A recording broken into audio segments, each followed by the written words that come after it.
Welcome to the Schools of Excellence podcast, where we have conversations about education, leadership, and building a school of excellence. The goal on this show is to bring you clarity, up-level your mindset, and give you practical strategies and inspiration so you can show up with confidence and trust your decision-making. I'm Chani Olshansky. I'm a mom of 4 under 10, a former New Yorker, and been in the early childhood field my entire life. And I'm so grateful that you've joined me for this conversation. Hey there, and welcome back to the Schools of Excellence podcast. I'm excited to dive into part 4 of our 5-part series of building a culture of retention. So the first layer in building a culture of retention, just to do a quick recap, is a culture of community and belonging. Second layer in building a culture of retention is a culture of quality of life and work-life harmony. The third is creating a culture of contribution. And this week we're going into creating a culture of accountability. So what is accountability? Accountability is an obligation or willingness to accept responsibility for your actions. It is the bridge between a company's operating targets and an employee's role in helping to achieve those targets. We have a lot of fear around accountability. We have a lot of fear around thinking that there's this proverbial back door that says accountability. And when we push people against the door, they'll fall out and then they leave and they'll never come back. And accountability is actually not a door that is this invitation to leave the company. Accountability is a means to creating stability, safety, continuity, and security inside of the organization. And that's why a culture of accountability is actually a key layer in building and designing a culture of retention. One of the things we have to understand is that freedom without accountability is anarchy. So in a free society like the one that we live in America, which is a democracy, there still needs to be accountability. When there isn't accountability, we've seen this across our country, that when there's freedom, the human freedoms, just all the freedoms that we have inside of our country, without accountability, anarchy begins to reign inside of the city. Crime goes up. All of these things happen. Why? Because there's no accountability. There's no accountability. People want to live in a place where there's law and order. And the people that want to live in a place where there's law and order are people who want to do good work in the world. They want to take care of their families, they want to do good work in the world. And so what happens is that there is this dissonance where leaders want to create a culture of accountability, but they are afraid to come face to face with who they are as leaders and what needs to change inside of them for them to become a leader who leads with accountability, who leads with that high level of integrity. So let's dive into how to really create this. First, I want to share some statistics around accountability because I think far too many leaders are afraid of it and they consistently think that this is what's going to push people out. According to a Gallup study, 47% of workers received feedback from their managers a few times or less in the past year. So less than 50% of employees got feedback from their leader. 26% of employees agreed that feedback that they did receive helped them do their jobs better. 26% of people felt that the feedback that they got actually helped them do their jobs better. So we're poorly supporting our employees from a leadership level. But let's go a layer further. 25% of leaders that were surveyed feel that 10 to 20% of their workers avoid accountability, which means if you have a pie of 100%, only 10% of the people avoid accountability. And what happens is the leader spends 80% of their time taking care of the 10% of people that are afraid of accountability, as opposed to saying these 10% of people probably don't belong in my organization. It's really scary to have to sit with and say, why am I afraid? What is the worst thing that's going to happen? Why am I afraid of holding this person accountable? Am I afraid that if I say something, they're going to leave? Is that the basis of our relationship? That if I say one thing, they walk out the door? Could you imagine a marriage, a relationship with two people where if one partner says something, they're afraid that the person's going to leave, so they never say anything that is emotionally uncomfortable? That's not a real relationship.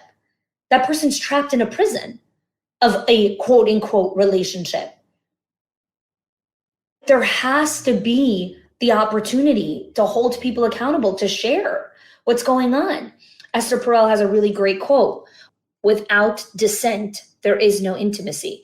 If I cannot share a difference of opinion or a different voice without fear of repercussions of our relationship, there's no real relationship here. There's no intimacy in this relationship. So if we bring that into the workplace, if you cannot hold people accountable and you cannot sit in conversations that are emotionally uncomfortable because you are afraid that the person's going to leave, that is not a relationship. There's no relationship with that employee. If the relationship hinges on moment-to-moment interactions, on moment-to-moment conversations, where at any moment the person's like, you basically have a team of people that live on the cliff. And anything that happens, they're off the cliff. You can't take risks when you're standing at the edge of the cliff. You will not make mistakes when you are standing at the edge of the cliff. You are constantly standing in fear that you're going to fall off the cliff. And that is not an organization where people want to stay. I don't want to be in a place where I'm constantly on the cliff, especially someone like me. I like to keep my feet firmly planted on the ground. I don't especially enjoy hiking on high mountains or going on ski lifts or doing any of that kind of stuff. I want to keep my feet firmly planted on the ground. But I do take risks like that. I do go hiking. I do still go do stuff like that, even when I'm afraid. Typically do them with Mayor, who's my husband, who's a lot more adventurous than I am. But if I had to spend the whole vacation on the cliff, I don't know that I would sign up for that, because that is too much instability for me. And so the reason I'm bringing that in is because when a leader is constantly living on edge, that any emotionally uncomfortable conversation pushes a teacher out the door, that leader is not operating on strong footing. You're not grounded. You have a constant sense of instability and insecurity. How can you grow an organization? How can you take big risks? How can you look at big picture vision and opportunity and look at the horizon if you're constantly worried that anything is going to push your people out the door or off the cliff? It doesn't work together. It doesn't work together. A quote that I love from a show, there's a show called Undercover Billionaire, where a billionaire gets planted in this random place in America, and he works to create $1 million business in 90 days. And the first 3 days that he's in this like random place, I don't even know the name of the city, he talks about how every day that he was in survival, right, where he was just trying to find enough money to cover his basic living expenses, is a day that passes that he cannot build his company. Until he has enough money to live, right, to actually have a roof over his head, because he was living out of his truck for the first 3 days, he cannot think big picture and build his company, whatever company he was going to end up building. The same thing is with you as a leader. You cannot build legacy, opportunities, spot threats, look at what's possible, go acquire other centers, go merge with other things, license things out, just build your business at a whole different capacity when you are constantly worried that any conversation pushes your people out the door. Part of leadership is having emotionally uncomfortable conversations. And if anything you say to your employees might push them over the edge, you're not building culture. You're trapped in your own center because you can't have conversations with people. Now, I'm not talking about being a jerk. I'm talking about having emotionally uncomfortable conversations. There's a difference. And we're going to go into a little bit of that today. So a culture where the leader is afraid to have difficult conversations is a leader that is really having an underperforming team, because it's a leader that is settling for the status quo in exchange for not needing to be emotionally uncomfortable. I'm going to say that again. A leader who settles, a leader who doesn't want to have emotionally uncomfortable conversations, a leader who doesn't want to hold people accountable, is a leader who is settling for an underperforming team. So how do we create a culture of accountability? So I want to go over a chart that I created that's actually part of our difficult conversation template, which you can download inside of the show notes. We have a difficult conversation template. We have a scripts workbook. All of those things are available to you inside of the show notes here. And so one of the graphs that I created a very long time ago was the difference between a culture of blame and a culture of accountability. So let's talk about a culture of blame. When we're in a culture of blame, we blame the individual, right? We say, who made this mistake? Who did it? In a culture of accountability, we look at the system. Is there anything inside of our system that increases the likelihood of this mistake? So a culture of accountability is not a culture where we tolerate mistakes, where we just let every single mistake fly. No, it's a culture where we say it's not about who made the mistake. Is there something in our system that possibly creates a higher likelihood that this mistake happens? Let's go a step further. In a culture of blame, there is who did it and what they did was wrong. There's a focus on what the person did was bad. It was wrong. Whereas in a culture of accountability, we look at the problem from a perspective of challenge. What happened here? We lean in with curiosity. What happened here? Tell me more. We lean in with curiosity when we're creating a culture of accountability. Let's go further. Culture of blame is about, you need to be written up for this. It is the intent of punishment. Whereas in a culture of accountability, there's an intent on performance. Let's see what we need to do to get the results we desire. You did something, we didn't get the results we desire. So it's not about you need to be punished. It's about how do we actually create the results that we want here? And lastly is around outcomes. In a culture of blame, there's cover up. I hide my mistakes better next time. Or we say something like, it's not worth taking a risk. But in a culture of accountability, there's an openness to learning. I want to talk about this mistake because then we can all learn and grow from it as a school. We bring up the mistake and say, hey, I kind of screwed up a little bit over here. Let's talk about it because I want to make it better. When we're designing this culture of accountability, and I do strategic intensives and leadership days and conversations with owners on our Owners HQ program, on our coaching calls that we have, the recurring theme that happens, the questions that keep getting asked is owners are typically asking about young directors. And what happens is young directors don't have enough reps or experience to be able to practice discernment when it comes to accountability. And so young directors come in with this notion that has overtaken the West. It's not fair. It needs to be equal. It's not fair. If I did it for this person, I have to do it for this person. It's not fair. Everything is about fairness. And that's not how we build cultures of excellence. This isn't about fairness. It's about everyone getting what they need. I'm going to say that again for all the young directors who are listening to this. This is not about building a culture of fairness. It's about designing a culture where everyone gets what they need. I have 4 kids. I do not treat my kids equally. When Mendel needs new pajamas, I don't order pajamas for all my kids. Mendel needs pajamas, not Goldie. She's good. She's got pajamas. Mendel needs new pajamas. When I'm making breakfast in the morning, right? Usually my kids take care of their own breakfast. They take cereal, milk, they make eggs or whatever it is. But today Chayil is sick. So today I'm making her breakfast. That doesn't mean I'm making breakfast for all my kids today. No, Chayila needs me to make breakfast for her today because she's not feeling well. So she needs a little tenderness and a little extra care. So I'm going to make sure that I take care of her breakfast today. Usually my kids make their beds, clean up their rooms, do all the things. Yossi wasn't feeling well this morning. My son Yossi is 5. He makes his bed. This morning, he didn't make his bed.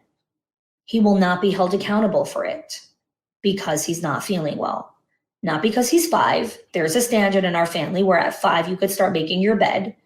I do not expect perfection. My son is not staying in the Waldorf Astoria. He does not need to make his bed like they do in that hotel. He could just straighten it up the best way possible. And he is held accountable for it, which means he's brought back to his room to make his bed if he forgot. But this morning he had a stomach bug and he wasn't feeling well. And he was curled up in a fetal position on the carpet in our living room. I am not going to walk him back to the bedroom and tell him to make his bed. Does that mean that I've created anarchy inside of my house? No, it's called discernment. It's called understanding and using your wisdom. When do I hold the person accountable to the standard and to the expectation that we've created inside of this organization? And when is it, yeah, no, this is not the time to do it. Young directors especially struggle with this because they want fairness and they don't have enough reps to recognize that it's okay that this person didn't come on time today, right? They're so afraid of what other people think. Like, oh my God, but then everyone's going to think that like I'm treating her differently. Okay. And then what?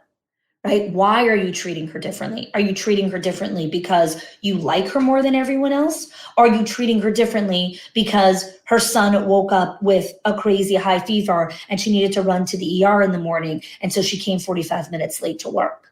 Like, why are you treating her differently?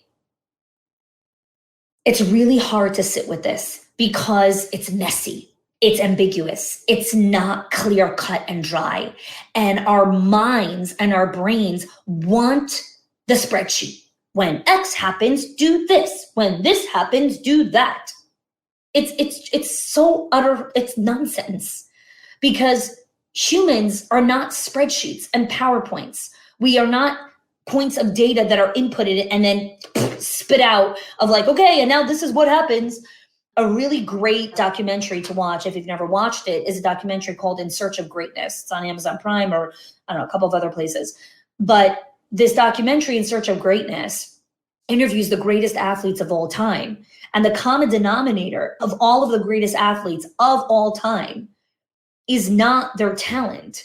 It was their relentless pursuit to greatness. It wasn't about, oh, I fit the mold in this exact thing, and that is why I was able to score the most goals possible. No, they held themselves accountable to a personal higher standard and higher level of discipline. So let's go back to how this all really ties in over here to creating a culture of accountability and why that's tied into a culture of retention. When young leaders need to hold people accountable, but they're afraid because then I have to do it like this for everyone else. Or if I don't do it like this, or if I don't implement this thing, then everyone's going to take advantage of me. It's a constant scarcity mindset. It's a constant fear-based thinking. And so they can't step into greatness. They can't step into that level of, I'm going to make some mistakes because that's part of being human, but I'm going to do the best that I can to hold people accountable to the standard of our organization. And sometimes I'm going to give people grace where they need grace. And sometimes I'm going to give people grace where I probably shouldn't have given grace. Sometimes I'm going to hold people accountable, and that was the right thing to do. And sometimes I'm going to have a difficult conversation, and really that was not the right time to have that conversation, and I probably should have waited a week. Here's the crux of this thing. The way that you build that discerning muscle of accountability is by doing it again and again and again. It's not by thinking about it or ruminating over it. It comes from doing it. And so the leader has to make mistakes. He or she has to sometimes say the wrong thing and go back and repair and apologize. But the fear of making the mistake around accountability is stopping you from holding anyone accountable. And so people learn very quickly the system. They learn that with this person, I need to do this, and with this person, I don't need to do this. And when they gamify the system, what happens is you have anarchy. You have anarchy inside your organization because your leader cannot hold the team accountable. They cannot create law and order inside of the organization. And it kind of goes to these two extremes. Either there's like crazy law and order, and everything is like to the T, or there's way too much room for like people filling in the blanks. And I find that in leaders' pursuit to be in the middle, they end up marrying themselves to perfectionism because they think that the middle is the perfectionism. And it's not. In the middle, you're also going to make mistakes. Holding people accountable is this dance between, I need to go in and have that conversation. My motivation for going into that is, this is what is needed for the organization. I'm going to remove all my ego and all my confirmation bias and all my rage or pissed offness or resentment. And I'm going to enter the conversation with curiosity and humility. That's how I like to best prepare for conversations when I need to hold people accountable. And it's this dance, because even with all that intention, the conversation could go completely sideways. So here's what I want to invite you to think about when it comes to designing this culture of accountability. One, accountability is a mindset. It's a practice. It is not a project. Today I'm holding people accountable. It's not today. It's in every one of those little moments, those ordinary moments where you choose discomfort, where you choose courage over being comfortable, where you choose to look someone in the eye and tell them the truth over turning away and hoping that they didn't see. It's in those moments. It's always in those moments. So the culture of accountability lends itself to also a culture of feedback, where team members are open to feedback. They're open to learning about their past performances and how they can do better. Because in the feedback comes accountability, right? It really comes together. So I need to share a powerful story of accountability and how that transformed a company culture. So there was a particular teacher, a new teacher. I knew, she was in the company, I don't know, about 6 months, maybe 9 months at the time when I started working with this owner. And the teacher was really struggling with her classroom management. She really loved the kids. She had a very gentle tone of voice with the children. She was very loving, very kind. She had a lot of creative ideas inside of the classroom, but she really struggled with the management of the day-to-day, mainly transitions. So transitions meaning bringing the children from one side of the building to the other side of the building, or transitioning them from one activity to another activity. It was very, very challenging for her. And the owner, who was trying to coach the director on how to kind of go in and role model what was happening, they were both really struggling with having this conversation with the teacher. They're like, oh, she's so good and that thing, and we don't want her to leave. And they were like all in this like agony and distress of like having this conversation with the teacher. And they were putting it off for months. And we had this coaching call together. And I said, listen, what are you most afraid of? And they both at the exact time, in like perfect harmony, said, we're afraid she's going to leave. And I was like, why are you afraid she's going to leave? Is she absolutely miserable? Like, is she showing signs of distress where she's like, I hate this place? Is she toxic? Like, why are you afraid she's going to leave? And they're like, oh, because she's such a good teacher and she works so hard and she takes all this initiative, but like, she's really struggling with management. And I said, I flipped it on its head for them. And I said, listen, what if you actually being emotionally uncomfortable and having this conversation with her about her classroom management and coming in and role modeling for her more effective ways of transitioning the classroom? What if that becomes the catalyst for her to stay? What if the reason that she's thinking about leaving is because the day-to-day of running the classroom is so stressful on her and she doesn't know a better way? What if you holding her accountable to a higher level of classroom management is the reason she does end up staying? Anyways, they were both blown away by it. And I gave them a script and I helped them walk them through the conversation and I coached them through it. And they went and they had this conversation. We'll call the teacher Linda. And they sat down with Linda and they told her, what was going on inside of the classroom. And they asked her, do you want ideas on how to transition the children better, and how to manage the classroom better? And then, how could we support you through it? Linda was so relieved. She was like, thank you. Like, I was so embarrassed to come and ask you because I really love the classroom and I love my job. And, I really want to work here. This is such a great place to work. And I was so afraid to come and tell you that I was struggling because I didn't want you to think that I wasn't a good teacher. Owner thought one thing, teacher thought another thing. And that really became a catalyst for this teacher to stay. She actually ended up being promoted, which we're going to talk about next week, which is designing a culture of promotion. A culture of accountability sets people free. It actually relieves stress and it helps people level themselves up. It really helps people level up. So when we talk about your action steps or just the mindset shift, Leadership is accountability. Accountability is not living in fear that what if people leave us?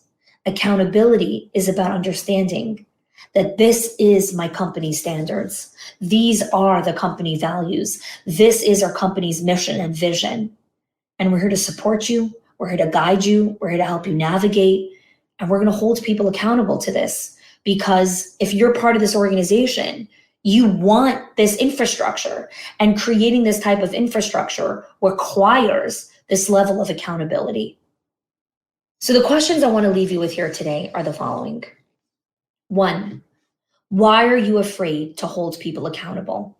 Fill in the blank. Answer that question for yourself. Number 2, what is your biggest fear if somebody leaves? So let's say your biggest fear actually ends up happening and you hold someone accountable and she leaves. What are you afraid of is going to happen in that moment? What are you worried about that moment? Like, walk yourself through that moment. What part of being emotionally uncomfortable when you need to have those difficult conversations to hold people accountable scares you?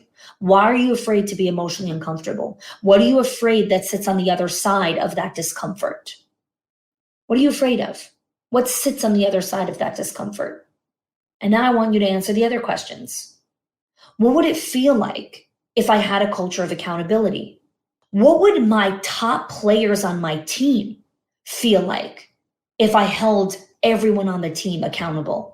Would they show up differently? Would they step up in a different way? Would they be more creative? Would I have more initiative of new ideas? How would I sleep differently at night if I had a culture of accountability? How would I think of myself and hold myself in a new regard with a higher level of accountability?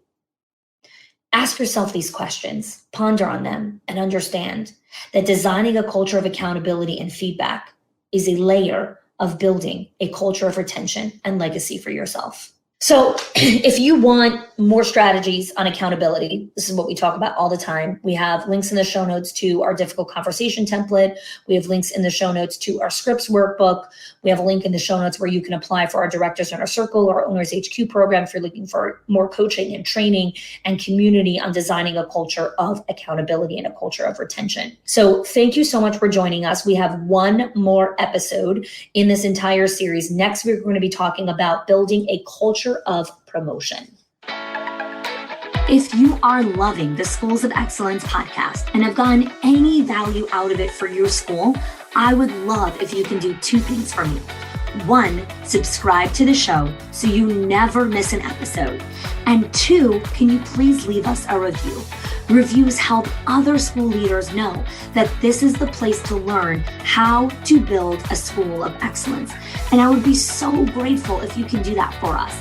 Your help and support makes this show to be able to be listened by the thousands of other school leaders all around the world. Thanks so much for listening, for giving us your time and attention each and every week. And I appreciate that you have joined us.